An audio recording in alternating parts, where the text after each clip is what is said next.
కొత్త చెప్పులు, కొత్త షూ వేసుకున్నప్పుడు అవి సరిపడకపోతే పాదాలు నొప్పి పెట్టడం, చిన్న చిన్న గాయాలు కావడం మనకు అనుభవమే. అయితే కాళ్లకు ధరించే షూ సరిగ్గా లేకపోతే నడుము నొప్పి కూడా సమస్యగా మారుతుందని హెచ్చరిస్తున్నారు నిపుణులు. షూ సరిగ్గా లేకపోవడం వల్ల వెన్నుపై ఎలా భారం పెరుగుతుందో, అది నడుము నొప్పికి ఎలా దారితీస్తుందో ఇప్పుడు తెలుసుకుందాం.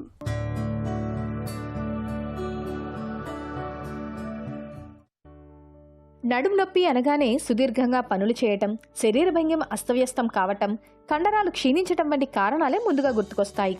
కానీ మనకు తెలియని, పెద్దగా పట్టించుకొని, అసలు ఊహలోకే రానిది నడుము నొప్పికి దోహదం చేస్తుంటే, నిశ్శబ్దంగా నడుము నొప్పిని ప్రేరేపిస్తుంటే అంతటి అనూహ్యమైనదేంటననుకుంటున్నారా? అవే మనం నిత్యం పాదాలకు ధరించే షూ. ఇవి నడకను, కదలికలను, పాదాల మీద పడే ఒత్తిడిని గ్రహించుకోవటాన్ని కూడా ప్రభావితం చేస్తాయి. షూ, చెప్పులు సరిగ్గా లేకపోతే పాదాలపై ఒత్తిడి పడుతుంది. ఇది వెన్నెముక మీద ప్రభావం చూపుతోంది. సరైన షూ వేసుకోకపోతే పాదాల మధ్య వంపునకు తగినంత దన్ను దొరకదు. పాదాలు లోపలి వైపునకు లేదా బయట వైపునకు ఒరిగిపోవచ్చు. దీంతో నడక తీరు మారచ్చు. ఫలితంగా పైనుండే మోకాళ్లు, తుంటితో పాటు వెన్నెముక మీద ఒత్తిడి పెరుగుతోంది. క్రమంగా నడుము నొప్పికి దారితీస్తుంది. అందువల్ల పాదాలకు మంచి దన్నునిచ్చే షూ, చెప్పులు ధరించాలి.